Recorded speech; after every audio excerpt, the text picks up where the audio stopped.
morning. My name is Ingrid LaFleur. I am the moderator for the evening.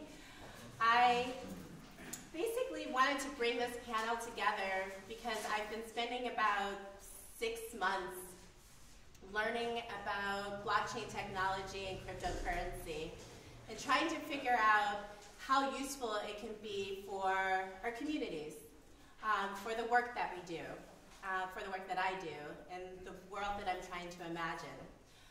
One of the major concerns that I have is that women and Black people are not necessarily showing up in these spaces. And so this panel is really to not only give us the foundation and understanding about blockchain technology and cryptocurrency, but also think about ways how we can bring in marginalized communities into this emerging technology, into this emerging space. So I emphasize emerging because this is a great time for innovation. We really don't know the full potential of blockchain technology. So this is the perfect time for everyone to have a seat at the table and figure it out.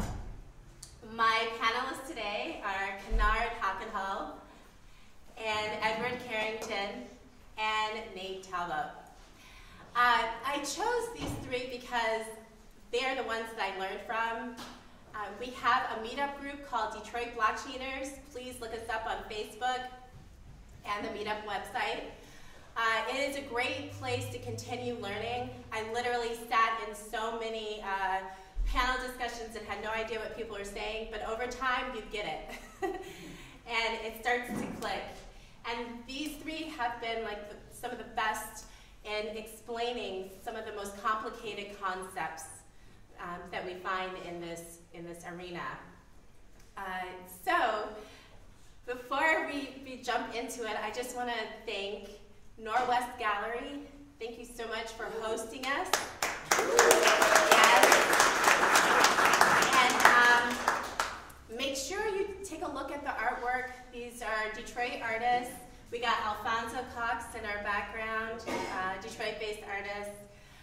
And definitely support your local gallery, local artists, definitely a goal. And then I also want to thank our sponsors, Mytual Technologies and East May Beast. If we can give a round of applause for them. Because of their generosity, we're able to eat some of the most delicious Senegalese food from Maddie's, which is on Grand River in Detroit, right up the street. And one of my favorite restaurants, and we're able to slightly get tipsy. So, thank you, sponsors. And I also want to thank North End Caucus Productions for videotaping, and we are currently live streaming. And so we want to just make sure that we spread the word as much as possible. So I'll start with Kinnard. If you want to introduce yourself and just tell me a little bit about why you got into blockchain technology and cryptocurrency. Sure. So as you guys probably know, my name is Kinnard. I'm from Detroit. I grew up in the University District. I went to Bates Academy and Renaissance High School and Cranbrook. And in 2008, my senior year in high school, my family's home was foreclosed on in the financial crisis. After I graduated from Renaissance, I took a semester abroad, went to West Africa, had some time to sort of think, and this was while everyone thought the sky was falling, the banks were going to collapse, and I realized that there was this detachment between of the real economy from the financial economy. So I came back to Detroit. I did an internship at a wealth management firm for the second semester of my gap year. It was my job to research the financial crisis so that my boss could give talks about it and appear knowledgeable to his clients. And what I took away from that experience was that a lot of people point a lot of different fingers at a lot of different places, at irresponsible borrowers, irresponsible lenders, greedy bankers, but no one really looks down at the foundation and says that maybe that's the problem. So fast forward a few years, I found out about Bitcoin, and the rest was sort of history. I started a Bitcoin exchange on campus at U of M, that grew to become, at its height, the 5th largest Bitcoin exchange in the world. We ended up shutting down, and now I teach people about my experience and about blockchain technology. Awesome. Thank you, Kinnard. Yeah, so Eddie Carrington, I have a banking and financial advisory background, and you know, I'd sit down with thousands of individuals, and it became really clear that the next generation of people won't be able to afford to retire, right? So, you know, I'm not sure if you think Social Security will be around, you know, when it comes time for you to take advantage of it. I'm not sure if you have a pension or not. Most people, especially the millennial generation, won't have access to a pension. You know, so, you know, I started looking at different ways to basically build wealth. And my CTO of our startup was dabbling in Bitcoin and Dogecoin, and he told me it was the future. And you know, he essentially just kind of led me to the you know, to the rabbit hole. And once I got to the rabbit hole, I jumped right in because I saw the opportunity. And you know, started investing in different crypto assets, and I really got heavily involved in the investment aspect earlier last year, and made enough to actually purchase real estate from these different digital assets. I bought a condo over here by Meyer on 6th and what's that, Bentler area? That's not fancy, but it's a condo. And then I also bought a commercial property with crypto profits. Don't tell the IRS, but you're not recording, right? Okay. Anyway, no, but you know, actually taking this digital asset and converting it into something that I can actually touch, I can actually generate more revenue from, and what I want to do is, and what we're building is a platform that allows for the masses to, you know, be able to invest in a basket of investments based off of certain criteria, and basically lock your money in to a certain point where you have the ability to take advantage of the long-term growth that crypto gives you the advantage to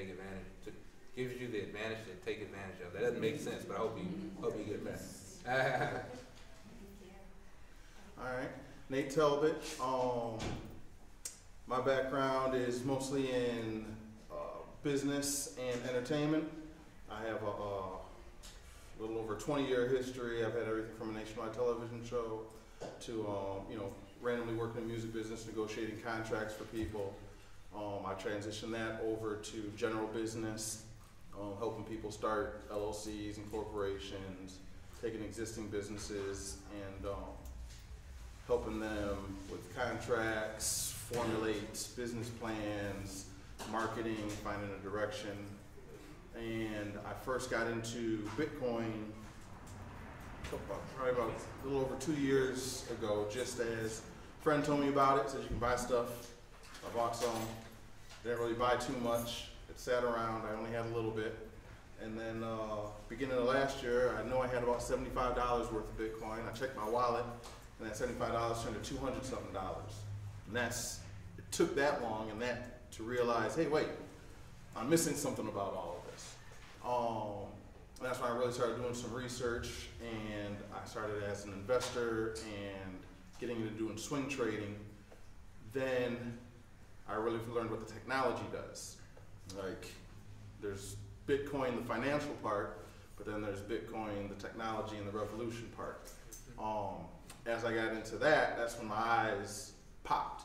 And so since then, I also have a little bit of history as a web designer. I took that background in that company and transitioned to a full-time blockchain consultation company where we work with government agencies and enterprise businesses and consult with them on whether or not they could use blockchain technology if they need it, and if they do, how to convert and what systems are best to use. And that's what I've been doing since. Thank you so much. I just want to point out that these are all men. I've been trying to organize more Black women to be involved, and I just use this as an example. I'm very thankful that they are here, but I do want to diversify And I honestly don't really know of any Black women to ask to be on this panel. So that's the kind of state that we're in terms of the industry, where we wanted to grow and diversify as much as possible. And before we get into these deep conversations, I just want us to hold in mind a couple of considerations. How can blockchain technology help with any social justice potential? How, as an activist, is it something that is a challenge for your work, or it could be an asset? And in any industry that you're working in, think about how it will affect the work that you'll do. In fact, Kinnard posted a really great article that we reposted on the event page about how so many jobs are going to become obsolete because of blockchain technology. So then what does that mean? And what's the next step? And then also, how do we make sure more Black people, more of us of color are involved? What is necessary? Do we need to be training? What are the next steps to make sure that more people know about this? So I'm going to turn to Kinnard, who is going to give us a great overview for those of us who might be unfamiliar with Bitcoin, cryptocurrency, and blockchain technology. He does an excellent job, no pressure, of explaining. If you want to begin. Sure. So I'll try to do this well, but faster than it should be done. You can sort of think about it like this. If you have money in the bank and you spend that money, you can't go and spend the same money again, right? That's because the bank has a list or a record of who has what money, and it changes that list or record every time that someone transacts. What Satoshi did when he created Bitcoin was he came up with a couple new ideas that allow this process to be done rather than by the banking system, by a computer network. So the list of every transaction ever with Bitcoin is called the blockchain. And it's called that because new transactions are added to it in bundles called blocks. And the process by which new transactions are added to this list of every transaction ever is called mining. And that's called mining because with Bitcoin, there's this entire metaphor with gold. So just like there's only so much gold on the planet, the idea with Bitcoin originally is that there should be a set amount, a fixed amount, unlike US dollars, which the Federal Reserve and the commercial banking system can just create more and more of. So for a lot of people, this played off of pre-existing sort of sentiments about what money should be and how it should work. And the thinking, and mostly this has been true, is that with a fixed amount of currency, Bitcoin will increase in value over time as there's more demand, rather than decreasing in value over time the way US dollars do because of inflation. So I think there are a few sort of core important things that you have to understand in order for it to click for you. And this is sort of what I focus on and specialize in. There's a pattern that I found in talking with blockchain people all over the world, where there's a certain moment where it clicks for you, and in order for that to happen, I think there's some key ideas that you need to understand, and there's also an anti-pattern for that, in that you'll often find people who have heard of Bitcoin or encountered it, and they end up ignoring it, right, to their own loss, because it doesn't quite click for them. It's not quite clear what it is. So I think often when you'll hear like Warren Buffett saying, oh, it's a bubble, or it's a fad. Like, I don't think Warren Buffett, bless his heart, understands some of these sort of critical fundamentals. So the way that we teach people about Bitcoin and blockchain and cryptocurrency is through what could be called the two-pillar model. So Bitcoin is built off of two cryptographic primitives. One of those is digital signatures, and the other is hash functions. So it's really critical that you understand these two technologies because they are what the entire system relies on. And We don't have enough time tonight to go into detail about all of the properties of these hash functions and digital signatures that are important, or how they emerged. All of these things are important. I think it's important to understand these stories, the history of the technology, as well as how it functions, because it provides you a base case for understanding everything else in the movement.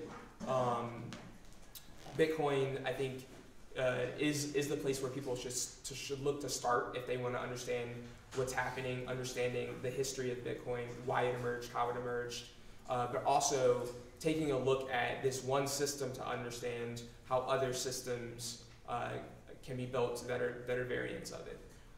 So just to give you a basic idea, digital signatures allow you to have cryptographic control over something, whether that's a digital asset or a messaging system.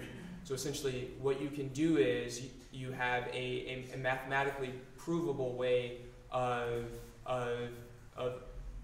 signing a message, for example, and for other people that can constitute a proof that that message came only from your signature. So it's an advancement from traditional cryptography, which I think is a good thing for people to grab onto, which is basically taking a message and encrypting it, right? Like making it secret. So with digital signatures, which emerged in the 1970s, they allow people to communicate privately, securely over a distance. And this was really important as the internet was emerging and as technologies like email were emerging. There was a pretty small group of people, mostly cryptographers and computer scientists, who realized that in order for our society to continue to function as we would like for it to function, as something that suits the name democracy, then there's a necessity for a technology that essentially is digital signatures, so that people can communicate securely over a distance. And one of the other things that was necessary for actually ultimately building this system was hash functions. Hash functions function essentially as a digital fingerprint. So you can fingerprint a file, for example, and you can know that nothing has changed about that file if the hash of the file is a certain value. So with hash functions, you're essentially mapping from an arbitrary sized input to a fixed sized output. Hash functions have a couple other properties that make them useful for this overall system. And if what I'm saying isn't quite clicking right now, that's okay. My point is that you do actually need to understand these things, and this is very much a core part of my thesis, and I think I'll talk more about that once we start the panel. But just to give you an idea of how this all kind of comes together in Bitcoin, the core of the whole thing is mining. So what a miner does is it listens for the most recent transactions. It checks to make sure that there are no transactions that violate the rules of the network. It bundles the transactions together, and then it computes something called a proof of work. So proof of work came from this earlier spam prevention technology called Hashcash. And the idea is, if you have an open network where anyone can send emails, how can you make it so that people aren't spamming the network? So the solution that was come up with Hashcash is basically you impose a cost. You require that an email, in order to be forwarded through the network, includes a hash of the email message itself, which is sort of like a stamp. So computing a hash is for your computer computationally trivial. But if you're sending thousands and thousands of emails, or millions and millions of emails, which is what spammers do, it actually starts to become computationally expensive. So Bitcoin took this earlier existing technology and used it as a mechanism for achieving something similar. If you have this open network where anyone can submit these blocks of transactions, how can you know, how can you be sure that their contributions, the blocks that they're submitting, are legitimate, that they actually follow the rules of the network? So Bitcoin does this in part by imposing a cost. And the other thing that Bitcoin does, and this is part of why the process is called mining, is it rewards a miner, a computer, which solves the cryptographic puzzle of producing a valid block with a certain amount of Bitcoin. And that that amount changes over time, it goes down over time, and that's how the controlled issuance of the currency works and why we ultimately end up with a fixed supply. So the miner listens for the most recent transactions, it checks to make sure they follow the rules of the network, bundles them together, and then it computes the proof of work by hashing the data of the block along with a nonce, and doing that and iterating the nonce until it gets a value that's below a certain target. And so this is where the sort of difficulty of mining Bitcoin comes from. This is sort of in short form how it all works. So. Was that confusing? Well, I mean, I actually really enjoy the challenge. I personally was extremely intimidated by finance and technology, and I've been able to understand it. But it takes a couple times for people to explain it. But I want to do something really basic. All right, so buying Bitcoin from somebody and where you hold it, I think this could be kind of helpful. So I have a Coinbase account. It's like the most standard account that most people have. So it's coinbase.com. You can go on there. And you can buy Bitcoin, Litecoin, and Ethereum. And say I want to buy, I don't know, something really awesome from you, and I want to use Bitcoin. I give you a code, right?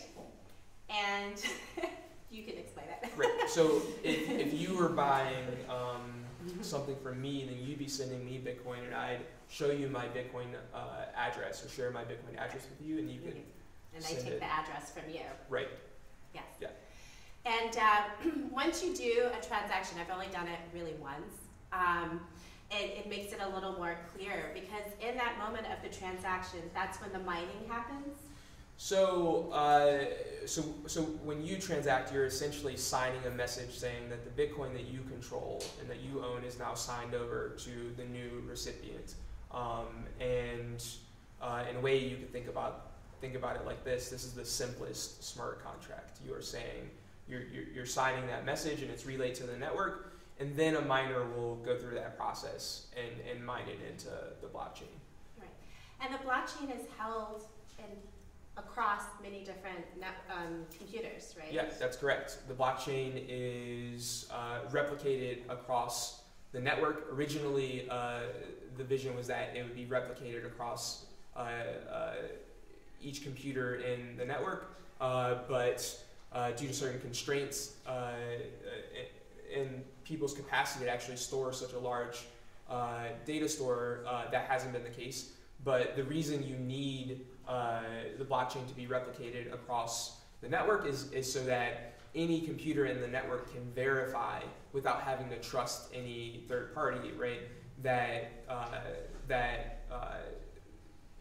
what they're being offered, right, is a legitimate Bitcoin transaction, and can be verified through the history of every transaction ever, which is recorded in the blockchain. Yeah, that's the... And so the key point here is there's no in-between. It's peer-to-peer. And that's probably the most exciting part of it. So you know at a bank how they hold your funds for however long, for whatever reason, whenever you're trying to do a transaction? It's so annoying. PayPal, takes 3 days before it hits your account, whatever. With cryptocurrency, it takes about 10 minutes to maybe a day if there's a slowdown. Yeah. in the network. Yeah, I recently had to send someone a bank transfer, and it took 5 days. So, right. A few people in the room may know about this. There have been some challenges with the recent rise in popularity of Bitcoin, scaling the network, making it something that works for many more transactions, many more people. And people are talking about multi-hour delays. But the default, if you're doing certain bank transactions, 5 days. So right. I think the user experience, in my opinion, is actually superior. So this is decentralized finance, and that's what makes it, I'm excited about that. And then there's a level of transparency, right? Right. So you can kind of think of the blockchain sort of by analogy to the printing press. The printing press was this important technology that could be leveraged and emerged around sort of a need for censorship resistance, that you can have a system, a mechanism for mass dissemination such that certain voices can't be silenced. So another important property of the blockchain is that it is built in such a way that it is designed to be immutable. You can imagine why, because you don't want someone changing, right, your transactions, messing with your money after the fact. So every transaction that has happened in Bitcoin through essentially the use of hash functions and the linking of each block to every other block through a hash function. Each block contains within its header the hash of the previous block. That creates a situation such that if anything is changed at any point in the history, it will change everything subsequent. Which is impossible. Right. That's the thinking. So the number of implications and applications from this are hard to even scope. It impacts, we expect, pretty much every aspect of how our society functions, because essentially what we have is a mechanism for removing trusted third parties. So in so many facets of life, we depend on trusted third parties. So what we have now is a system that is designed to be permissionless. It's designed to be something that anyone can participate in, and it's designed to be something that can't be taken down.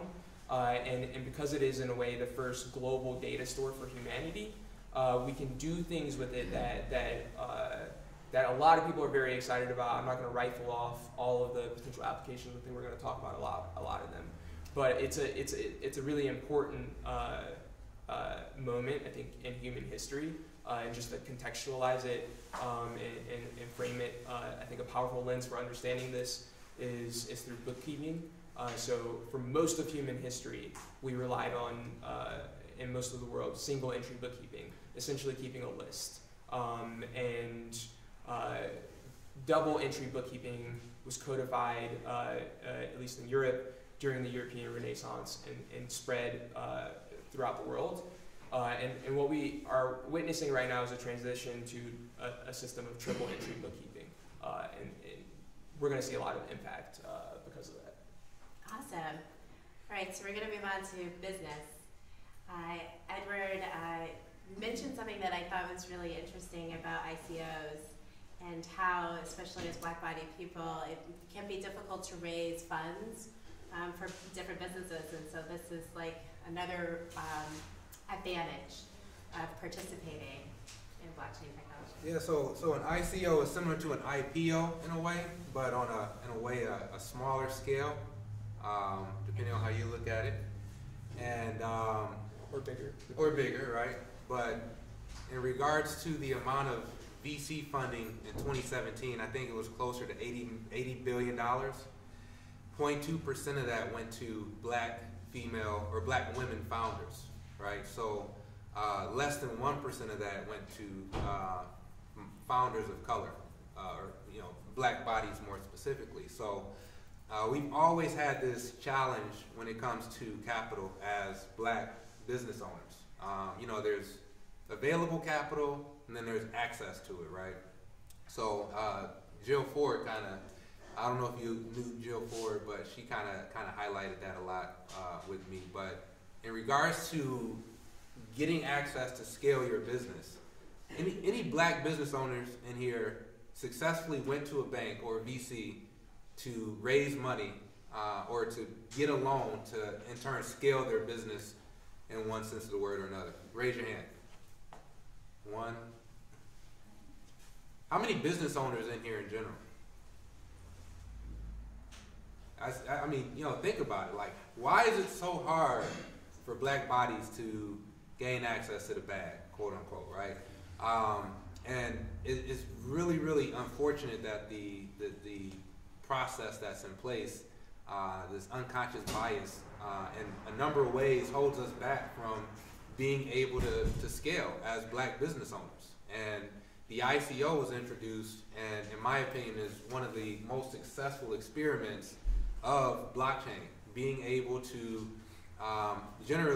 essentially create a token out of thin air in a way, and basically attach something to that token, whether it be a promise. Eventually, you're going to have the ability to attach equity of your small business to these tokens. You're going to eventually have the ability to attach, real estate to these different tokens, artwork, and sell these tokens and be able to raise money from your peers, from your network, without the need of a bank. And I'm really excited about the fact that some of the most successful, and I'm a scatterbrain, I ramble a lot, so hopefully you're with me here still, but I'm really excited because last year there were two founders of Veritasium and the Populist platform. They're two brothers, and they did an ICO, and they created this token, and their tokens have a combined market cap of over $600 million. I don't know exactly what the value is today, but these two brothers had the ability to generate this token and create wealth for the individuals that backed their idea, let alone had the ability to raise money so they can work full-time on their project and bring this project to fruition the way they want to, right? So I really see an opportunity for black bodies in general to take advantage of the ICO, even though there's still a lot of unanswered questions in regards to regulatory challenges, SEC. I kind of look at this as an opportunity to create Black Wall Street 2.0. It's an opportunity for us to, create a method that allows for us to invest in us and to hit the ground running, scale, without the need for VCs, without the need for banks, because they don't help us anyway. That's just how I look at it. So ICO is initial coin offering. So what usually happens is that when you want to create a token, you do a pre-sale of that token, only a percentage of it, and then you use those funds to develop the token, and then you launch it. Just to give you a little bit of context and process. And it's exciting for sure, and it's definitely a process, but that does mean that we need more people to understand how to use tokens. There's over 900 cryptocurrencies in circulation at the moment, and once you get into the world, you'll see people always advertising and like, this is our token, this is what it can do. But I think some really good ways to start looking at some of the platforms like Ethereum, where you can create a smart contract. So it's not just buying goods, it's also creating a contract between two peer-to-peer. And then also Steam It, I think, is a great place to start. Then you get paid for the content you produce in their own tokens, which is built off of Ethereum. So that, right? Actually, it's own blockchain. It's on blockchain, yes. Similar to EOS. Yes, it's similar to EOS. Sorry, see, I'm still learning. I'm in process, I'm not embarrassed. So, I want to talk a little bit about trading, because I think that a lot of people, when they start thinking about cryptocurrencies, they think about investment and trading and the money. And so, Nate, would you speak on that? Sure. So trading is similar to what you hear about with Wall Street. You have stocks, you trade stocks, you buy them low, sell them high. It's the same thing with crypto. The primary difference is volatility. There's two primary differences. Volatility is what makes it attractive to anybody who's ever been interested in trading, because where the stock market, within a year, it may swing.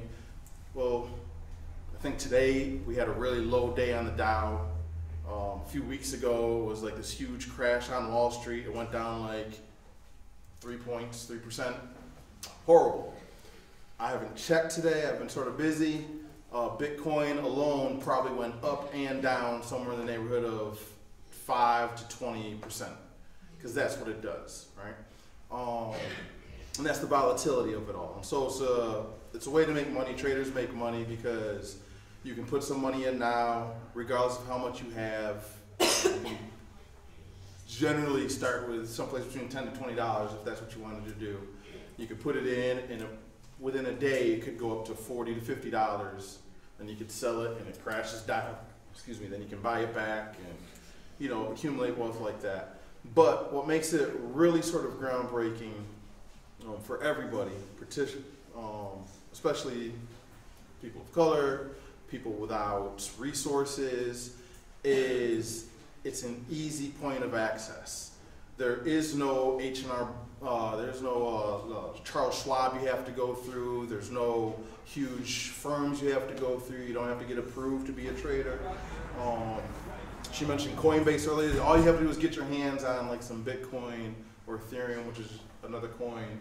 And once you get your hands on that, you can go to an exchange and buy and sell and trade. It's risky. You have to think of what your real goal is and how much time you can assert to it. There's different kinds of traders. When I first started, I didn't even start as a trader. I just started so I could buy some stuff. Like, you can go online and buy stuff. Once I realized what happened with my price fluctuation, and that's what happened when I had bought it, I think Bitcoin was like $200-something. I had, like I said, about $75 worth left. I stopped paying attention to it. A few months later, it was up to, let's say I had 1/10 of Bitcoin. It was about a year later, it was up to $2,000. And so my Bitcoin went up. It went up 10%, my Bitcoin went up 10%. And that's when I realized the money. You put money in, it just goes up, fluctuates. I started as a long-term investor. My initial plan was put money in and then wait 5-6 years, because I had a belief that it was going to go up. And once you really understand the technology and what it really does, I think all of you would be long-term believers too. And so the day-to-day fluctuations don't matter. I wanted Bitcoin, I wanted Ethereum, I wanted a lot of it. I didn't have a lot of it cash. And so as I started to learn more about trading, what I realized is with all these other coins you talked about, there's tradable coins, depending on what exchange you're on. There's about 1,500 of them, different coins you could buy, right? Most of them are going to be losers, but sometimes they go up really quick. And so if you do some research and do a lot of research, you might find something, it has a low market cap value. We'll stress that, market cap values. The overall coin worth is fairly low, so it has a lot of room to grow. You see some things that might be happening, you can buy it low again, regardless of how much you have, $100. And then you can wait till it takes off. What I generally do is sell all of what I invested. If I invested $100 and it goes up 300%, so I invested 100, I might take 250 out, put that back into Bitcoin, so I have more Bitcoin, right, all my original money, and now I have all these free coins left because the value went up, just like if you had stock. You bought a Google stock when it was $20 and now it's $600, you have all that extra money. You get your $20 back, you take yourself some profit with another 100, now you have $500 worth of Google stock left. You can do whatever you want to with it. Leave it there, buy other things, you've accumulated wealth, right? So that's how the trading works, that's what I do. However, I would put out there that the trading aspect is probably the riskiest aspect of it all. It's so easy to lose a lot of money. You also got to keep in mind too, Bitcoin is not necessarily created to buy and hold. And Kinnard can kind of correct me if I'm wrong here, but Bitcoin is really made to be a currency, which is I think one of the challenges that Bitcoin is having right now. A lot of people are buying it, holding it, and looking at it as an asset, as opposed to utilizing it for what it actually was made to do. It's made to transact business between the community. It's true with all the coins. Theoretically, it's true with all the coins, right? But it's true with Wall Street. Google wasn't made for you to buy stocks. Google was made as a search engine, right? But you as an investor could speculate on how successful they're going to be as a search engine. And so you'll buy a stock, you'll hold it. Bitcoin and all of the other cryptocurrencies are the same way. The difference is you don't use Google stock. If you buy Amazon stock, you can't go on to Amazon and buy a TV with Amazon stock. You have to convert the stock into dollars and then buy that. With cryptocurrency, a lot of them have a sort of utility, even if it's just as cash. So you could buy Bitcoin or any other coin, hold on to it, but then you might want to you could go and buy a TV with Bitcoin. You know, it has that extra power. But that's with blockchain in general too, right? The key thing you have to understand about all the blockchains is why they were all made was to, and this is why it's also, I think, highly relevant for when you're talking about black people, low economic, people who are just in developing nations. It was really made for them because it's their first opportunity to eliminate a middleman. As Eddie said, there's the banking system, a lot of business owners in here. You have to depend on a bank, or you have to depend on some kind of financial resource. With blockchain, you can eliminate a lot of that. You can bypass some guy or gal who doesn't understand what you're doing, doesn't like the way you look, and just says no. You skip that whole process. And it's beyond finance. I mean, everything, and I'm sure we're going to get into all that, but it's unbanking the banks or banking the unbanked, however you want to look at it. You can do both. But if you're in a developing nation in Africa, there's not even a bank to tell you no. With blockchain, with Bitcoin, they have access to this funds. They don't need approval. They just need some kind of currency to purchase the Bitcoin. Now they can transact with anybody across the planet, permission free. They don't have to ask. So if you wanted to invest into a business there, because in any developing nation, for you, $100 would be like a $100,000 startup for them. You could take your $100, skip the bank, send it directly to them. They generally get the whole thing. They can use that money and they can build. Or you can build with what a lot of ICOs do. They have other things. You have land registries. This is where a lot of countries are developing it off of. They have, right now, if you buy a house, we have to go to the city, we have to get the deed, you have to get your tax clearances, you have to talk to your paralegals, all these people in the middle, just for like you and me to transact. With blockchain, the deed is on the chain. It's that digital asset they were talking about. You and me want to transact? I can transact directly with you. I can see because it's immutable, as Kinnard was saying. I can trust the information is accurate. I don't need to pay a lawyer and 30 other people to verify it. I can just see it and trust that it's accurate. And now I can send you the money. You send me the smart contract sends me the deed. I don't even have to trust that you're going to give it to me when I pay you because the technology does it all. That's sort of the power of everything. And so to sort of hone it back to trading, so when I look at trading, there are day traders who, they don't really care what it does. They care if they think the price is going to go up or down. I'm not a day trader, I'm a swing trader. So I have longer windows of trades. I only invest in things I believe in, right? If I think there's a tangible business behind it, because now I understand what blockchain can do. There's companies that are working on internet. So right now we're at the mercy of Comcast and AT&T. With blockchain, we can cut them out of the picture. And there's several technologies coming out that are going to do that. And so I'll invest into that kind of company. I'll buy that because as they launch and as they get closer and as they become more successful, and as you guys start to realize, I don't have to pay $100 a month for crappy internet service. I can pay like $10 a month and get better service. And there's no Comcast to tell me no, and there's no NSA coming in and looking at everything I do and all of that. That value will go up, and that's what I trade off. That's what I base off. That's so interesting. 40% of D-traders do not have access to the internet here. And there's an initiative right now to create mesh networks across the city So, and that's through Allied Media Projects, and that's super exciting to hear that. And also when we think about net neutrality, there's so many possibilities to not even have to deal with that. And financial freedom, And right? financial. And that's where I get really passionate about. This is what made me get into it full time, the freedom for everything.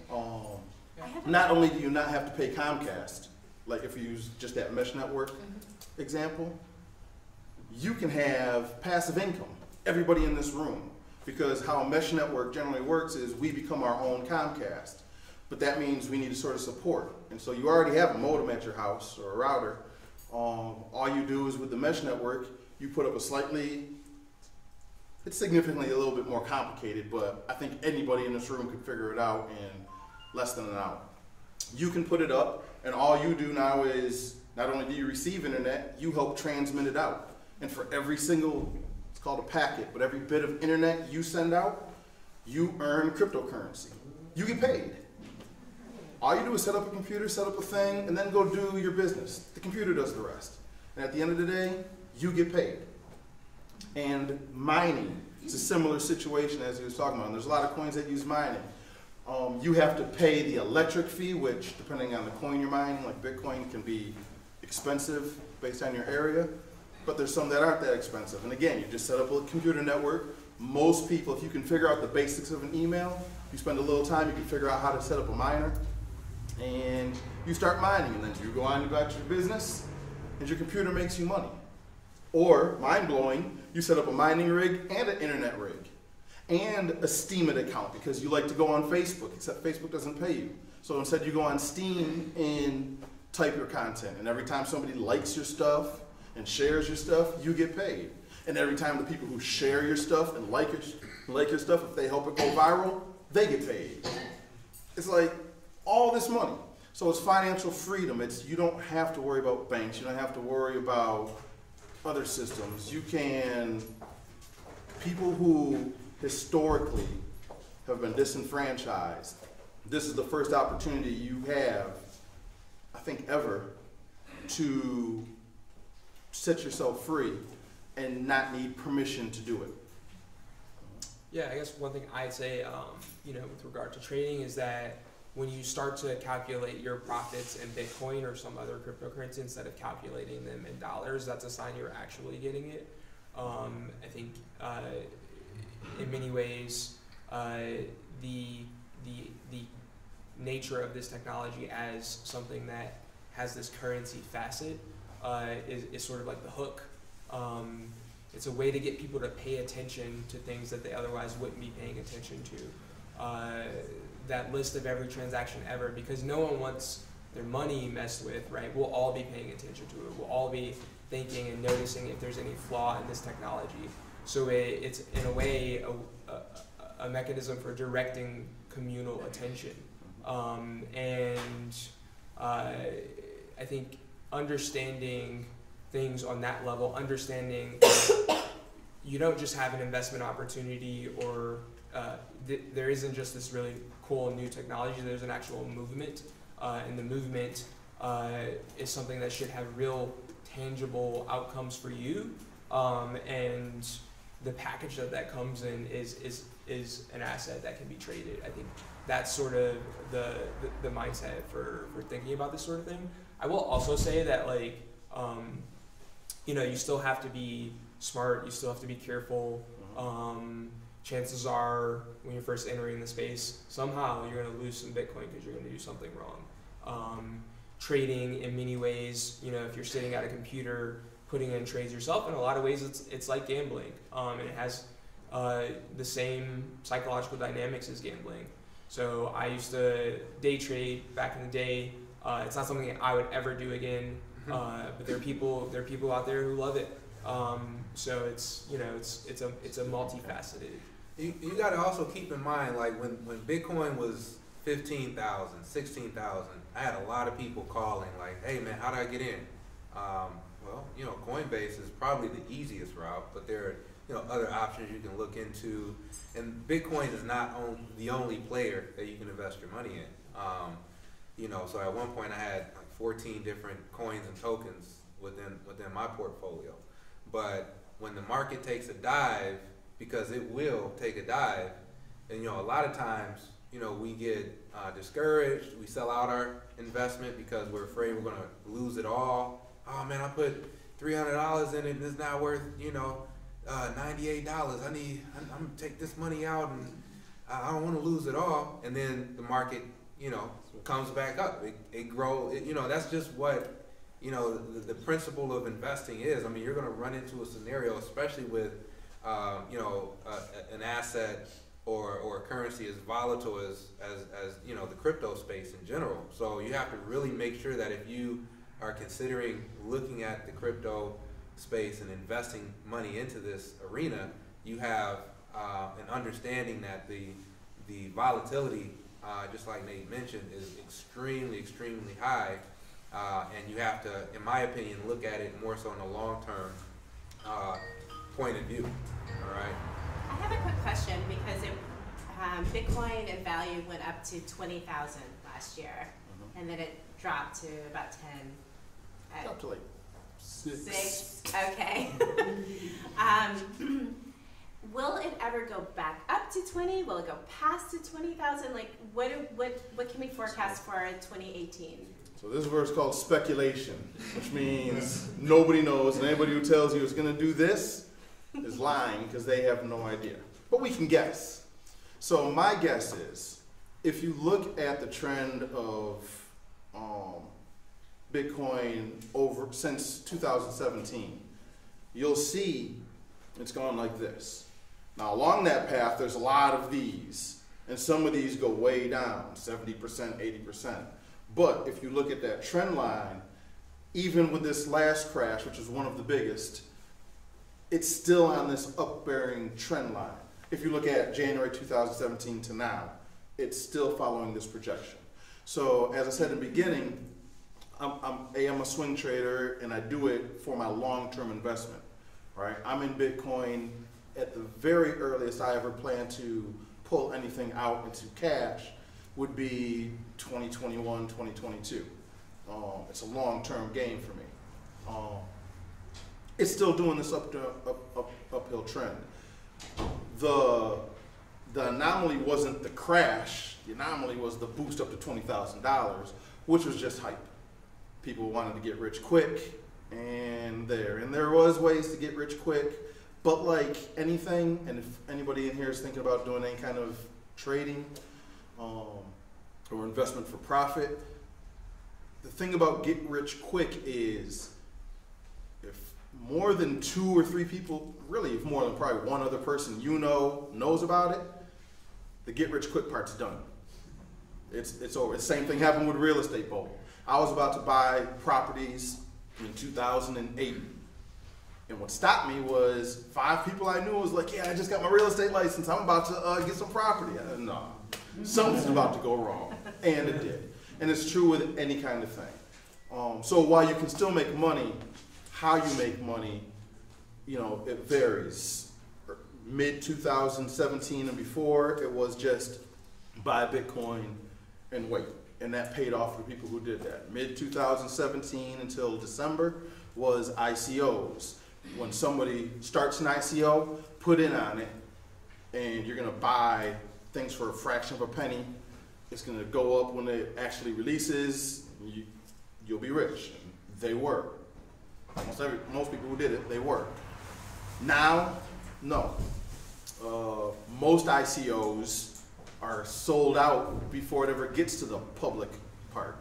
So when he releases his ICO, he's gonna have a public one for you guys, but I'm gonna come up to him like, hey, here's $8 million. I need that many coins first. And he's gonna do just that, and he's gonna get 2, 3, 4, 5 other offers. And by the time the public sale goes for you guys, it's gone. There's 3 million people trying to collect on 1,000 tokens. So is anybody in here investing or have invested in a cryptocurrency or token? All right, yeah, it's pretty good, right? That's good. I'd like to bring up one other thing. Oh, I'm sorry. I was going to tell you that Ingrid, she's working on something really, really dope, and I'm hoping that she at least kind of puts that bug out, because when you talked about an ICO, there is a possibility that, anyway, But it's the same theory. You have to know it before anybody else. Well, if you know before anybody else, that's when that skyrocket. I don't try to get rich quick. If it happens and I get rich quick, but I'm not banking on that. I'm trying to get rich in a average amount of time. I'll be happy getting rich ever, because most people don't ever get rich, right? One thing I wanted to point out is, we say like the price of Bitcoin went up to like $20,000, and it sort of rides off of some of the points Kinnard was making a little bit earlier. You can look at it like that. Bitcoin went up to $20,000, then Bitcoin fell down to 6. Right now it's hovering someplace between 8 and 9. So that's not how I look at it. I look at it at one point, Bitcoin was worth $1. I think the price of $1 fell dramatically, which means my Bitcoin is worth more, because it's the same thing as gold. When you look at it like that, and that's true with any currency, really, but you can look at the price of Bitcoin is going up, but it's not. The price of the dollar is really going down compared to Bitcoin, because Bitcoin is a deflationary model like gold. It's set supply. The dollar is inflation. That's why a loaf of bread used to cost you 65 cents. Now it's almost $65. You know, with Bitcoin, it wouldn't work that way. A price of bread might have cost you 25 Satoshi. That's individual little Bitcoins, baby Bitcoins. It might cost you 25 Satoshi. In 5 years, it's going to cost you 5 Satoshi as more and more people. It's going to get cheaper, not more expensive. And that's really what's happening. And so when you look at it from an investment or a trading standpoint, that's really what you have to, I know it sounds weird to conceptualize it like that, but that's how it works. Same thing with property. You know what I mean? If your land, the price of the land didn't go up, the price of the dollar kept going down. You can do the same thing on the land as you could have done 30 years ago if it's not chemically ruined, right? Yes. Dollars go down. I'm just going to open it up to the audience. Yeah, I guess one thing I would say though, I think, you know, if you're looking for a sort of baseline to gauge this with, if we're talking about all of the global household wealth, you know, becoming, you know, transacted in Bitcoin, we're looking at a Bitcoin value above $1 million. And there are ways that are completely novel that we can use cryptocurrency, right? New uses for money that have not been possible before. And if you think about that as expanding the demand, right? Machine-to-machine transactions, Internet of Things transactions, where the demand for money itself increases. I think we're nowhere near where it's headed. Then also what I'll say, I first found out about Bitcoin after the first bubble where it crossed the $1 mark and then kept going past $32. And each of these sort of waves that we see, the first time you see it, you don't really understand it or you don't really know what's going on. But after a couple times, there's a pretty strong cadence to it. And essentially what we have happening is when there are one of these big price rallies, it gets a lot of attention and a lot of new people enter the space as a result. Many of these people end up actually investing themselves in the space in terms of building it and building out the infrastructure and the tools and the capacity for increased use of the technology, which translates into increased demand, which over time ends up building the next rally. So there's a pretty strong cadence to this sort of thing, sort of in line with what Nate was saying about that trend line. And I think for people looking to understand what's happening, the period that you wanna be working in, you wanna be if you're you know considering entering the space, and where you want to be scooping up Bitcoin is during the crypto winter, right? It's not, you know, in the middle of the rally. The rally captures everyone's attention, and then the people who are going to get to work after that. So, and I just want to point out that me personally, I don't necessarily know if Bitcoin will be the king of the hill in the next 5 to 7 years. I think the privacy coins will probably be what we look at is what Bitcoin is now. Zcash, Monero, and the reason being is, you know, Bitcoin is a very secure way of transacting business, but it's not as private as a lot of people think it is. And it's just anonymous. Right. So in regards to being able to transact business amongst your community without having to worry about you know, any government entity, you know, essentially coming in and having a certain claim over this transaction via taxes and so on and so forth. I'm not trying to say, you know, figure out ways to avoid taxes, but then again, you know, blockchain gives us an opportunity to do just that, to basically be a community, and it's a medium to transfer value from one person to another. And you know, in order to do so efficiently, you know, once again, the anonymous concept, you know, in my opinion, will be very important to the community, and you're going to see those coins rise in value. And you know about that, I think that this is really great for activists. Someone just posted in a Facebook event page about surveillance of Black Lives Matter activists and tracking their money and any transactions that they had, and so they were able to follow them. So, you know, that could be one way that, you know, the privacy coin could be really beneficial for the work that we want to do in co-liberation movements. On that note, like, I think what I would most want to communicate, you know, to this audience is in line with that. You know, I think a lot of what you should be paying attention to is the crypto and not necessarily the currency. And there are other people who disagree with me. They have a sort of opposite thesis. They believe that, you know, these things are going to be built in, low level, and, you know, the interface that you will have will hide much of these things. I actually think what is happening is actually about the exact opposite of that.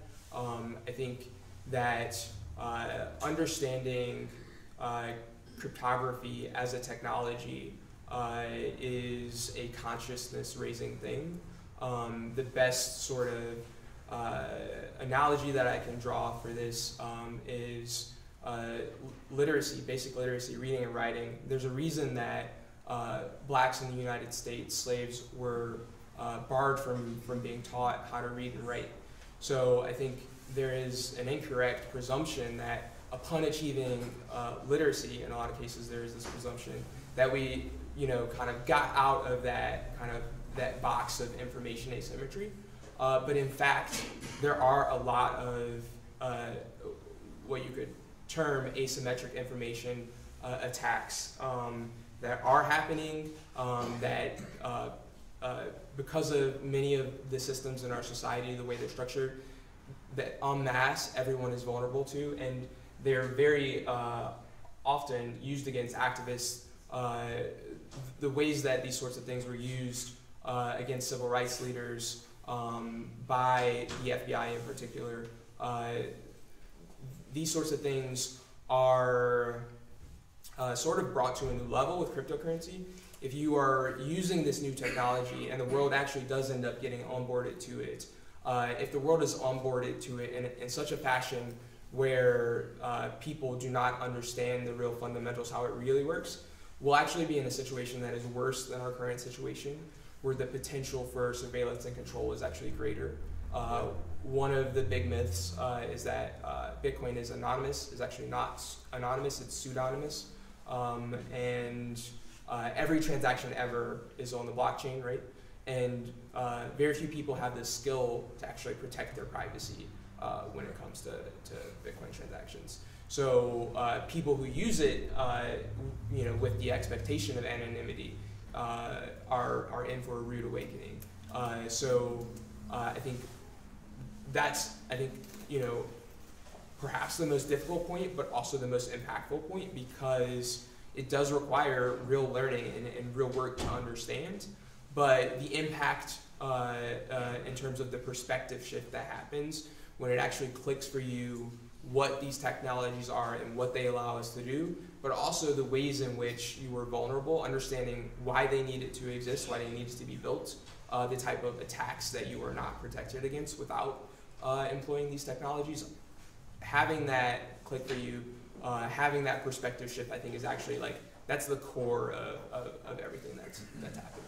Thank you. We have a question in the back and then another one. Just a clarification, I was going to say that last year the IRS actually indicted and made a judge force Coinbase to submit user information. So Coinbase is San Francisco based, so it's based on US laws. So it is not as you point. I just want to make sure it's not as anonymous as everybody. Therefore, when you trade, you need to understand how things go and what are the countries that are persecuted. The IRS does consider it as a capital gain, as an actual, they instituted it as a capital gain. So every time that you do a transaction or sale or trade, any Bitcoin, you're supposed to record the value and then consider a loss, even a loss or a gain under capital gain. So it is important. It's not that easy, and it is not like that free for all. You need to be careful how you trade, how you use any of the cryptocurrencies. And I just, Wall Street Journal, March 16, money section. You can read all about this. I just want to repeat it really quickly for the audience that's online that probably didn't hear that. An audience member basically stated that the IRS asked Coinbase, which we've been talking about, where you can buy Bitcoins, asked for the user information. And so they're definitely going after certain people, so the level of privacy and anonymity doesn't really exist within that space of Coinbase, and we should be careful and aware of that. I would say two things to that. All that's true. Is A, like Kinnard was saying, thinking almost most cryptocurrencies are anonymous is like thinking, just because I put, you don't know who I am as my Twitter name, but then I post about my job, where I hang out, and all my friends, they'll find out who I am, right? And Coinbase, although it's a hub, and a lot of these exchanges, they're hubs for you to take your regular money and turn it into cryptocurrency. They are not, they sell blockchains. They aren't blockchains. Coinbase is a centralized entity. To sell something on Coinbase, you gotta give them your name, your address.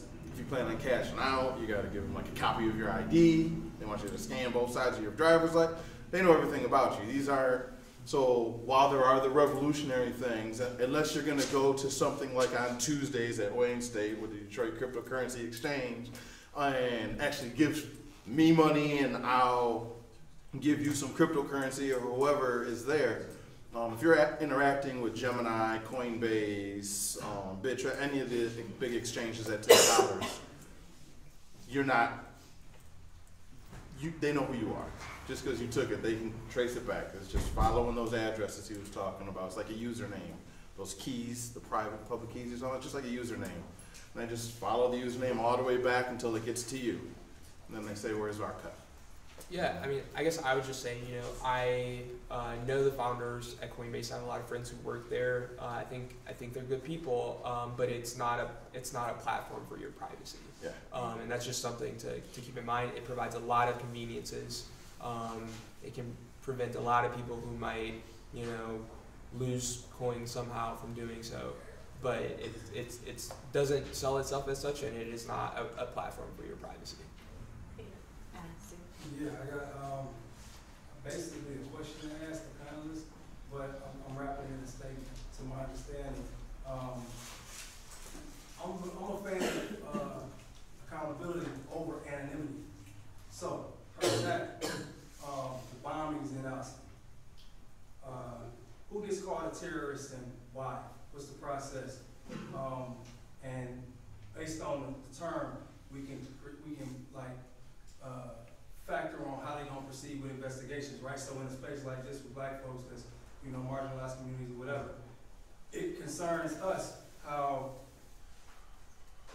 an other that gets to attack a community like ours is labeled. correct me if I'm wrong, but blockchain can add parameters to the process of how people are called or how media handles these terms that are politicized and intellectualized. We can help hold them accountable based on the processes that can be put in place through blockchain technology, on how they use terms, how media applies these terms, and how we receive information on that tip. And I'm thinking about that incident, and as well as the breach in data and the data loss for companies that mine data for companies like Facebook, who politicians can then come and pay for my information, y'all's information. How they get this information can be put on the blockchain. Correct me if I'm wrong again, but this adds accountability to the processes that we are otherwise in the dark to. But what it does is it gives. Can you repeat the question? Oh.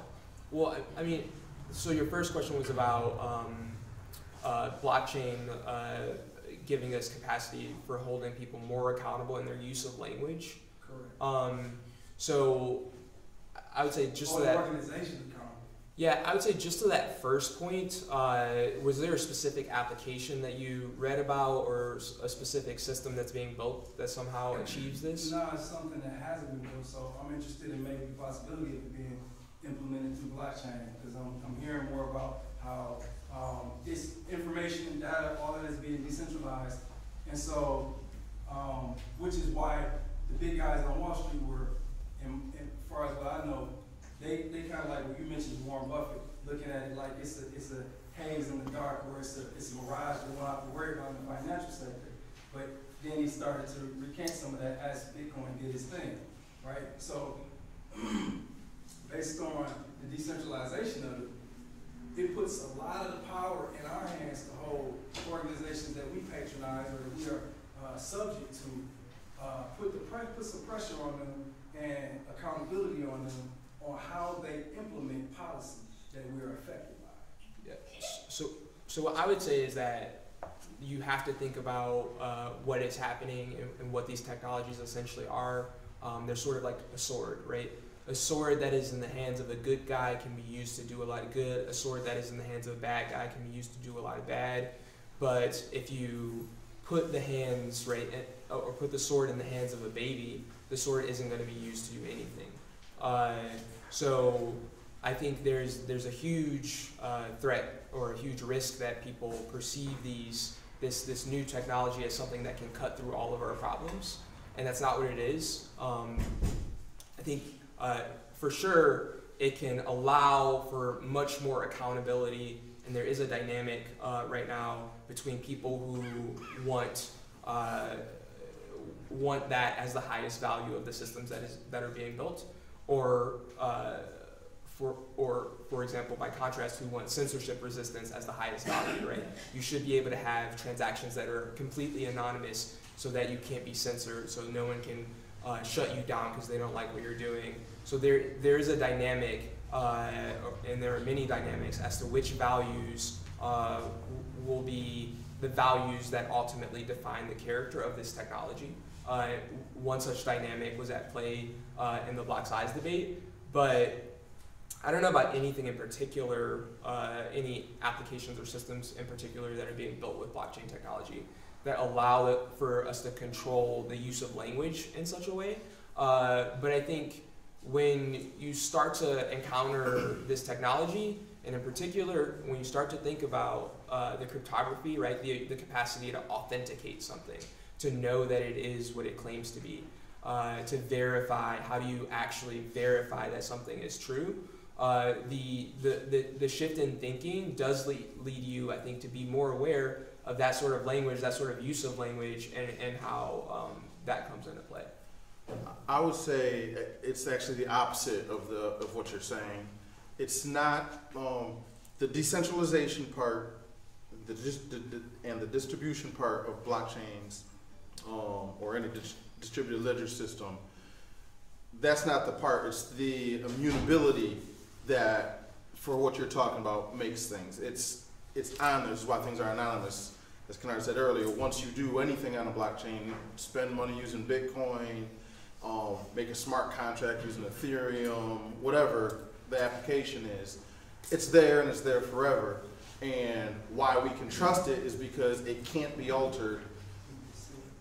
Every time just for the record, every time I say can't, impossible, this is, I got the little asterisk, everything's possible, but it's highly unlikely. It can't be altered.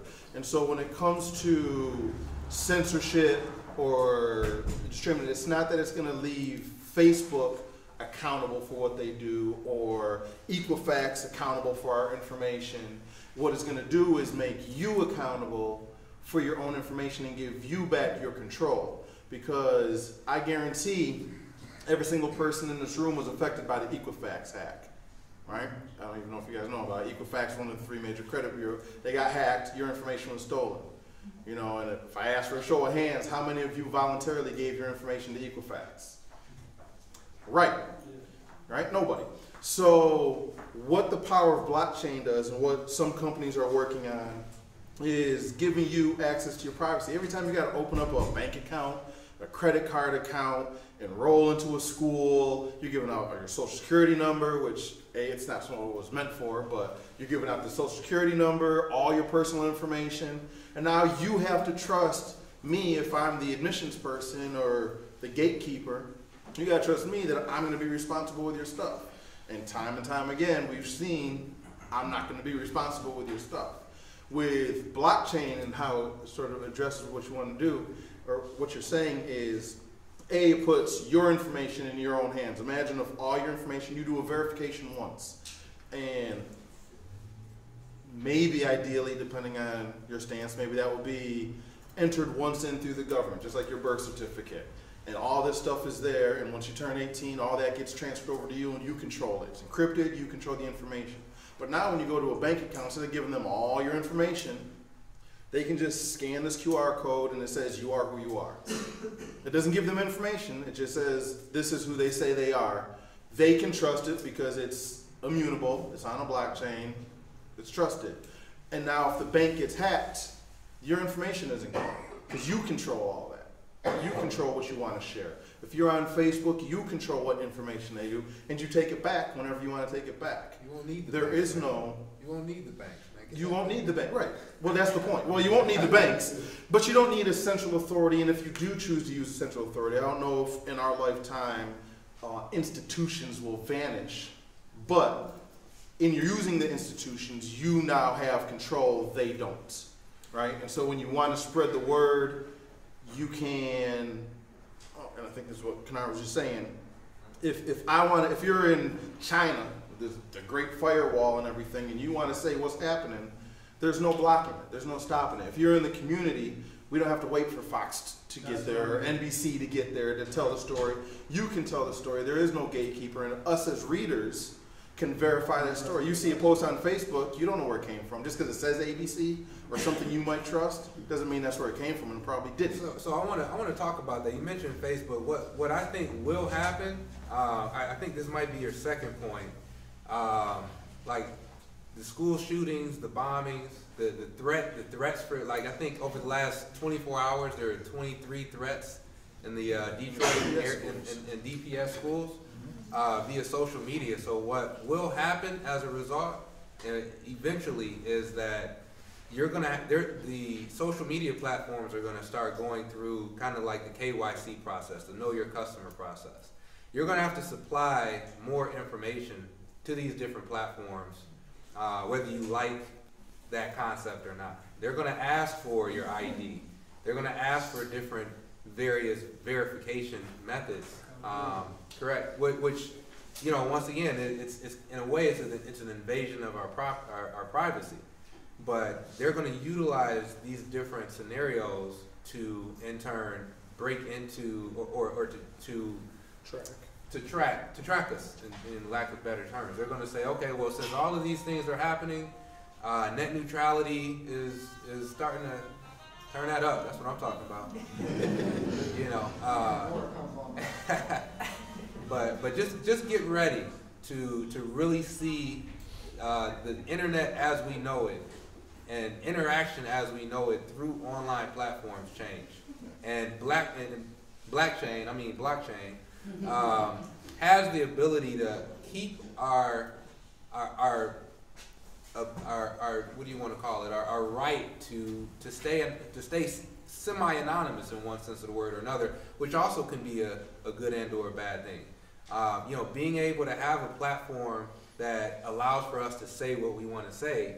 It's just like Kinnard mentioned, you know, having a sword, you know, in a good guy's hand versus a bad guy's hand, you're going to have a lot of hate groups that create platforms and utilize different platforms to allow for them to spread their message across the board with little to no way of slowing or stopping that message in one sense of the word or another, right? So, I mean, yeah, technically there is an opportunity to, you know, kind of create our own narrative as black bodies, but there's also the result of these different groups that have the same ability to do the exact same thing. Well, that's already there, though. Aren't we just leveling the playing field? Well, you're leveling the playing field, and it's a back and forth. It depends on what you specifically are talking about, right? So when you're talking about these bomb threats, I don't want that person to be anonymous. I want to be able to easily go through. But because blockchains can be immutable, and he's right, you are going to start going through, generally know your customer rules, but if it's the way we envision it to be, it'll be using a blockchain, and so you don't give Facebook all your information, you just share your blockchain ID, which has already been verified to be you. So if they need to find who you are, but Facebook doesn't have that information. But at the same token, other times, and this is where things like narrow privacy coins, where you want to be anonymous, or you just want to be free, I bought some gas on the way here. I used my card. Basically what I did was I begged the bank to allow me to put gas and allow me to use my money to put gas in my car.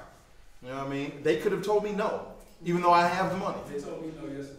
See what I'm saying? You know what I'm saying? So in one regard, yes, it puts all the responsibility on us because we're going to control the information, but at the other regard, it's also going to set you free because you're not going to have to beg these intermediaries for permission to do things that you should just be able to do anyway. And I just kind of want to flip it as well in terms of accountability for organizations. I was talking to someone in the fashion industry, for instance, or dealing with conflict minerals. So the thing about the blockchain is that we get to see the supply chain, and everyone hopefully will be able to have access to that. So if you want to buy according to your values, then you can check a company's supply chain and it's all there and mapped out, and that's like a vision. It's not, we're not there yet, but those are the possibilities. They actually are. So they have it. Yeah, I mean, but they don't have it for the consumer. Sure they do. I mean, it's hard to find those products. I have an app called VChain. And that's what I'm saying. My point is that the average person doesn't know where to access that. And so we haven't gotten to the consumer level of things as in the way that everyone is comfortable, is what I'm trying to explain. But what I do want to say is that what the larger vision is that companies will then have to advocate for their moral and ethics, right? Like we, don't deal with conflict minerals, and you can see because it's on the blockchain. So that is that potential, which is really exciting, I think, for a lot of us who want to, be more intentional about what we buy and how we buy and when we buy. And I think really important to that point, sort of back on the trading investment part, why this is such a good opportunity now is because you're right, ultimately. This is, as has been probably beaten into the ground, said before, we're still at the email phase of the internet. Like, most of us don't use email yet. This is 1988, right? This is where we are with blockchain.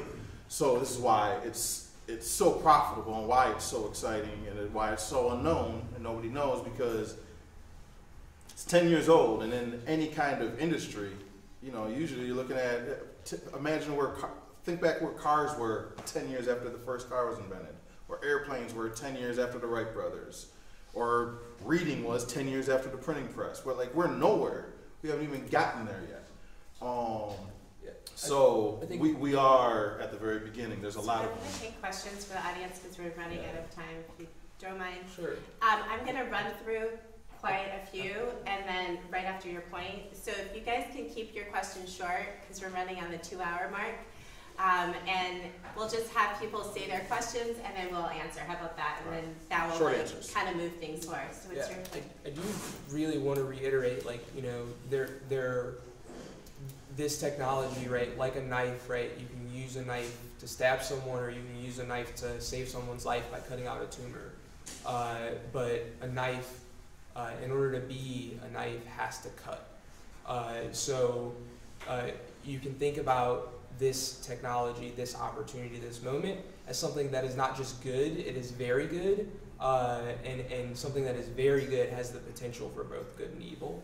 I think for those of us who know the history of the internet, if you know the early vision that it started with, the belief that it could be this tool for creating a society that was next level, it was almost a utopian vision where people's rights would be brought to a new level versus what we live in many ways under today, where it is a tool for mass surveillance. I think you really have to be cognizant with each of these new, and they really are, in some cases, they're almost like these miraculous opportunities that we have before us. There's always another side to it, and I think the dynamic of trade-off hasn't completely gone away. We do have a special opportunity to build something that can better reflect our values. There are opportunities and ways that this technology can be used otherwise, and I think you have to educate yourself. Okay, great. So I'm going to start here and go around. What are your questions? If you can keep them short, brief. Anything else, you can start. Yeah, I just have a general question. I was thinking about valuation and how we're looking at property. And studies have shown that basically when black people buy property, it instantly devalues. And you know, if somebody white moves into the neighborhood, all of a sudden it goes up. So the premise is that how property is valued is based on the race of whoever happens to buy that property. I'm wondering if this technology can allow for ways around that where the valuation isn't based on your race, or is that something that's actually outside of this technology and doesn't really play into that? Okay, next. When you guys were talking about investing and trading and things like that, two things. Could you speak to the white paper, reading specifically about the ins and outs and functionality of these coins, and also while we're in the early stage, there is a lot of fluff out there. A lot of people are being led by a lot of bad information. So what outlets do you guys look to for actually pertinent information that's not like somebody trying to sell you on BitConnect or some other, you know what I mean? Because there's people in this room that don't know, you know, and they'll be susceptible to anything, you know. So where do you guys look to for credible information? And two, can you explain to the people who aren't familiar, what is a white paper? Why is it important if you're looking to invest or trade? Thank you for that question. That's a great one. Yes, you in the middle because your hand's been up forever. Mine real simple. Y'all doing a good job. I don't understand nothing y'all talking about. But I do want to ask you this. You mentioned something earlier about you got Bitcoin to buy something. I never seen on the like online sites or online deal sites we accept Bitcoin. I only heard of Bitcoin to buy illegal things from other countries. Now, I'm being honest. Like I never knew you. Like, what is something that you bought with Bitcoin? Okay, like where can we use it? Where can you use it? Okay, great. Ron? My question is, I'm definitely interested in a couple of things. Like you said, it's the IPC. ICO, yeah. And also I got a couple businesses, and then the supply chain using the blockchain for supply chain. Like with those two concepts, where should I go? Where's the avenue where I can study or start to build that knowledge base before I jump into that? Okay, way in the back. Yeah, my question is, there's like fundamentally three arguments in the space right now about what's going to be like the mega winner, like the tens of trillions of dollar coin that becomes like general purpose money. One argument is like it'll be a stable coin, so like Basecoin or Maker's Eye, and other ones that it's going to be like the censorship resistant gold like Bitcoin that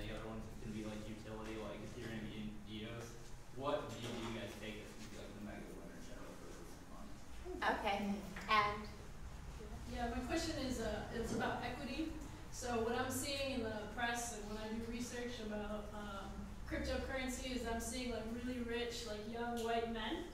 And I read a statistic recently that said only like 5% of investors are women in the space. So my question to you is like, how do you really see this not just replicating the systems of inequality that exist, but really changing them? And yeah. It's more or less a statement just to put people somewhat at ease. I have a background in security that covers a wider spectrum, and just to put you at ease in connection with the internet, there is absolutely nothing you can do with no matter what field you go in. If you're going to be using the internet, you're going to be susceptible to trolls labeling you regardless of whatever role you're playing in regards to using the internet as a tool. You'll be susceptible to that regardless. So whatever venture you decide to go into, as someone in a background in security, you can be targeted regardless. So either you take the opportunity if you would like to or not, but it doesn't matter what you use the internet for. Anyone can be targeted for anything at any moment and blamed for anything at any moment just because it's the internet. So maybe that'll help you. Okay. And then you two are the last.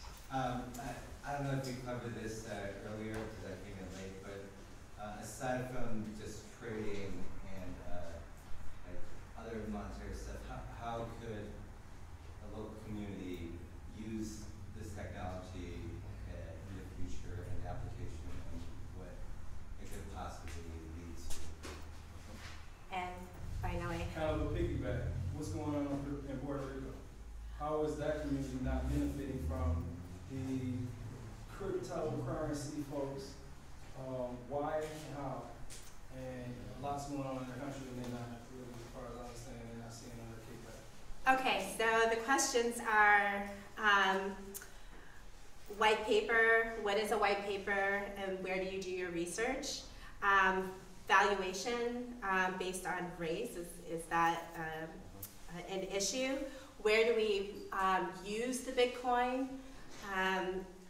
And how can we use blockchain for supply chains, and how do you even start with ICOs?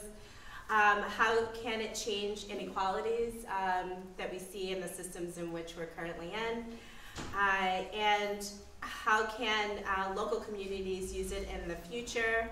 I would love to talk about EOS just a little bit. I think that that's really interesting. And someone mentioned about Puerto Rico. I don't know if you guys know what's going on there, but there are these, what do they call them, Bitcoin bros? Or I've not heard that. Or whatever, but like there are these guys, majority of them are white men, who went to Puerto Rico, to Old San Juan specifically, to buy up a bunch of buildings, and they're there. And one thing is for sure that they don't have to pay taxes, and they're trying to create this crypto utopia. And then they're creating like this outreach center to connect with Puerto Ricans. So it's all very strange to me. It seems like a neo-colonial step. But yeah, so somebody brought that up as well. So go. So should we just try to go in yeah, order? Whatever Okay. you want to go into. Yeah, so I guess really quickly, white papers are something that existed before Bitcoin. They're essentially write-ups of research ideas, and one such research idea was Bitcoin, proposed by Satoshi Nakamoto.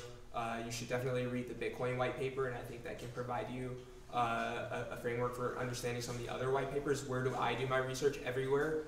A lot of people see me as an expert, but even if I am an expert, there's no way that I can subsume the wisdom of an entire community. So if you really want to learn, you should participate in a community. That's the best way to learn. Like Detroit Blockchainers Meetup. Yes. And then on the question of the valuation of real estate, I think that really touches on something bigger. I think you have to think, right, and understand that the monetary system that we live under today was not created for black people. It was not created by black people. It was created at a time where black people would basically have had no input.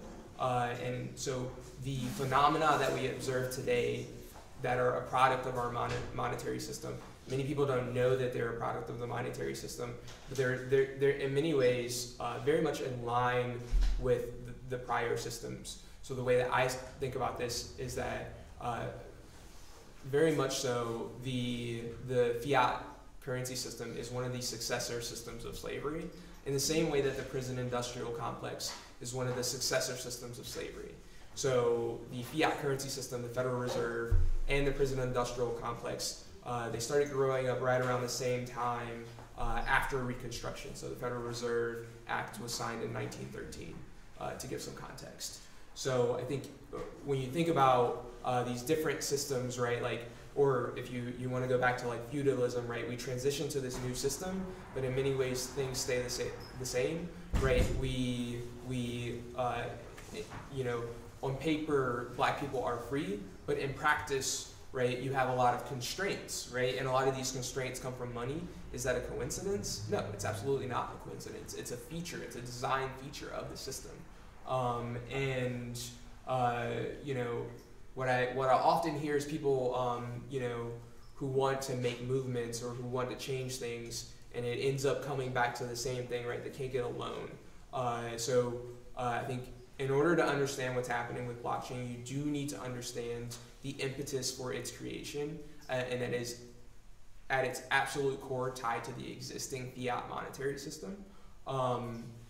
And what we have is a system where some people, some institutions can actually create money. So we have this notion, this idea that money is this fixed thing, that we have phrases like money doesn't grow on trees. But for some organizations, some institutions, it actually does. And what we have with blockchain technology, right, is the capacity to expand, right, this capacity to create to everyone instead of having it tied up in a few hands. Edward? Yeah, I just wanted to, in regards to the real estate, you know, it really pains me when I hear people brag about, you know, moving out to the burbs, right? I'm talking about us. Like, so whenever I hear people, you know, go through that process, and this is a little bit more of a rant than anything else, and I'll be brief. It really frustrates me.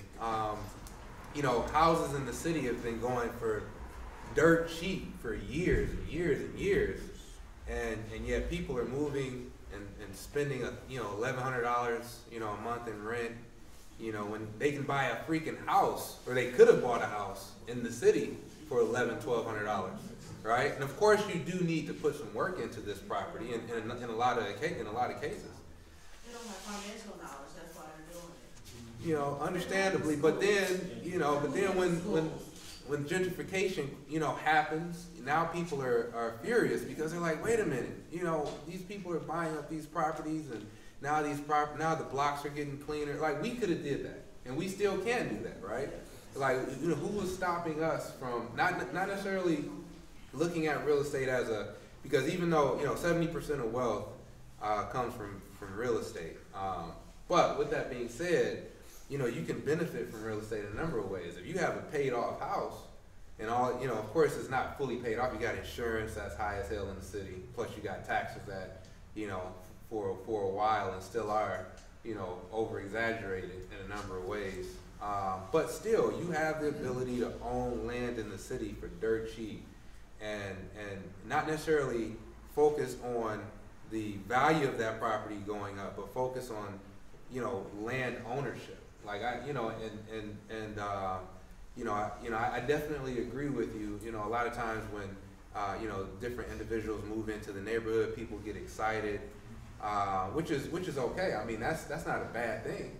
But, you know, at the same time, you know, we have the ability to, in my opinion, increase the value of our property just by, you know, taking care of it and taking care of our community and creating an infrastructure that allows for the community to do what we assume gentrification does in a number of ways. So I don't know if that was a rant. I don't know if anybody disagrees with me. I can dig it if you don't. You know, but that was just what. Just quickly answer Rod's question about blockchain and ICOs and supply chain. Supply chain, so in terms of like my research, I usually lean on, you know, different interviews with the founders of the protocol that I'm interested in. So I always like to listen to the person or the people who are creating this protocol, talk. You know, I want to understand what their background is, and you know, of course, the white paper definitely helps, but you know, a lot of the stuff in the white paper is more than likely copied and pasted. So not necessarily saying that that is the case in all scenarios. I just want to, you know, make sure I believe in the overall concept to a point where I feel comfortable investing my money in an ICO or a token or a coin. So therefore, I pay more attention to the founders and what their vision, what their mission is, because you know, you can tell a scammer in a lot of, well, some scenarios you can, some scenarios you can't, but you know, you just have to do your own research, and then also lean on my co-founder with Mytual. He has a YouTube channel called Crypto Blood. So crypto and then blood. Check him out. It's a brother. He's on, you know, he's smoking his cigars while he's giving his insight on blockchain and the crypto space. You know, he got Lloyd Banks playing in the background. You know what I'm saying? But he's a really intelligent dude, and he has a lot of insight in regards to this space. So you know, once again, I look at people like him, Kinnard. You know, Kinnard's a very intelligent dude. He has this class called BitBox. BitCamp. Of course. Yeah. BitCamp. That's starting this weekend. Yeah, yeah. So if you want to know more about that, we have it actually on the Facebook event page. But it's a great way to learn more about blockchain technology and cryptocurrency. Yeah, so check this guy out. And then what was the other question? And I'll try to keep it. I think that's fine. Okay, I'll let right. Nate, you can have. What can you buy with Bitcoin? Sure. Yes. So you buy with Bitcoin, just about anything you want to buy. There's a lot of places who accept it now. So I think the first thing I bought with it was a hard drive off of some tech website. So yeah, historically the black market is where it was most popularly used, but I mean, you can go to, there's subways who take Bitcoin, there's a lot of tech things, TVs, just about anything. If you just like buy with Bitcoin, some sites it's hidden. You'll see like your payment options, and then there's an other, and you hit other, and there it is. But you know, to be realistic with it, it's not necessarily easy to buy with Bitcoin. So if you're not sort of familiar and comfortable with public keys and how to transact things, it can be a little difficult. A lot of them you have to use dual signature wallets, and it can get complex, but you can buy just about anything. Electronics, but you can buy almost anything, and because of the black market pretty much doesn't use Bitcoin anymore because it's not anonymous. That's how every single big underground market you heard that went down, it went down because they just backtracked Bitcoin and figured out who had the site. And what are the local community uses for the future? So community uses, one of them that I was talking about, I think before you came in, was I think the first real use case is going to be something like a mesh network. Detroit already has a mesh network, but it's not yet blockchain incentivized. But that hopefully we can change that. And there's several companies who have blockchain incentivized mesh networks. And so basically for just becoming a part of, we make our own community Comcast, and for being a part of that, you can make money for doing that. And that's something that can be done locally, and it's required to be done locally because if I set up a node, an antenna, it's not gonna do me any good if the next one is in Mexico. It's about building it up throughout a community and having it build, and then we become our own, because once you know the internet, all the internet is at its core is two computers that can talk to each other. That's it. However you got to connect them. And so mesh network, if we all connect all of Detroit, Detroit's got its own internet. And you can move on. So you have that kind of option.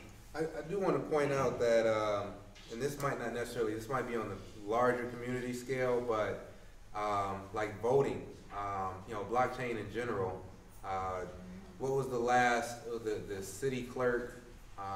Garland Gilchrist. Gilchrist, I think it was decided by less than 1,000 votes, or right around 1,000 votes. And there were issues or concerns that, you know, the process was compromised. Not sure if it was or if it wasn't, but. Many of the political races. However, if you incorporate blockchain in one capacity or another in the voting process, that allows for us to not have to worry about the inconsistencies that we constantly run into when it comes to voting. And you know, I think that gives us a lot of opportunity. Another potential challenge and/or benefit for the community is, what if, and you might not necessarily have to, but there could be an opportunity to incorporate blockchain in regards to, you know, like the water. You know, there were water shutoffs and things of that nature, and there were some people that actually paid their bill, but yet it wasn't processed properly, and therefore people's water got shut off. Well, if that were on, you know, some type of blockchain protocol, that would in turn allow for, you know, local residents to avoid running into that type of challenge. There was a question. There's a few questions. He asked what coin did you guys have an opinion on that was surpassed? And I was just about to try to answer that question, actually. Yeah. I would actually say, like, I think most of those arguments, and don't take this the wrong way, most of those arguments are actually spurious. Which arguments are you talking about? The arguments about, you know, we can expect, right, a utility coin like Ethereum, right, will be the one that's dominant because it's the utility coin. In many ways, the ways that these things ended up being represented in the community is not necessarily true to their actual character. In many cases, it's true to the vision, but in practice, the way that these technologies end up evolving over time, and we've seen this as we've had to surmount many challenges and problems with Bitcoin, is that they, you know, they can't quite yet be used for what we want to use them for. So what you'll often hear, just as an example, is that Ethereum, right, is a Turing complete blockchain system, and it has these high-level languages that allow you to access this virtual machine. But a few weeks ago, a high-level language came out built on top of Bitcoin's script, and in fact, there is a way that you can achieve Turing completeness with Bitcoin. So a lot of those kinds of conversations, I think, are really driven by media dynamics and not actually by, like, the actual character of the technology. That's what I was going to say. To me, if I understood the question correctly, it's like asking, all right, with the internet, what's going to be the thing that really takes off? Is it going to be social media? Is it going to be email? Is it going to be e-commerce? All of it. Right? That's So, not what I'm asking. all right, well, maybe clarify again for us. My question is, what's going to become the de facto general purpose money? Like, I'm not asking, like, which For the currency, I don't think, but that's what I'm saying. I don't think there is going to be one. I think there's a room for a lot of them. Because one of the things I was saying earlier, like, as far as just the money aspect, right? If you're talking like a Monero privacy coin versus a Bitcoin versus a Tether, right? Those are basically the three examples you gave, yeah, right? So there's going to be a purpose for all of them. I don't think there's going to be a de facto. I know there's, like, I'm not a Bitcoin maximalist. I'm a heavy Bitcoin enthusiast, right? But the maximalist will tell you, like, okay, everything's going to be Bitcoin, and that's going to be it, and you won't need anything else. And although that could be true, no matter how universal any one thing is, there's going to be somebody who just doesn't want to use it. And there's always going to be room for other things, and there's going to be currencies. If assuming we're not going to get rid of governments, and that even that's not what we want, they're not going to allow major transactions with the government to happen off of strictly privacy coins, right? But then there's going to be times where you want to transact with private business and doing commerce where you are going to use a privacy coin. And there's going to be other things that maybe, I guess if one had to fail, the tethered coin, whether it's the Petro or the Tether, that might be the one that disappears, you know? So let me chime in on that. Okay, so here's the thing. I'm feeling the audience a little restless. I want to get up. I think that this is a great time for everybody to like kind of mix and mingle and have that kind of conversation. So I'm just gonna stop right here. I apologize because I know that there's like 20 million questions and 20 million answers, and that's really exciting. On our Facebook page, on the event page, we have their bios. You can definitely reach out to them. Please get their information now. Again, I want to thank Norwest I'm sorry, I'm still talking. I want to thank Norwest Gallery for hosting us. I really, really appreciate you allowing us to have this space.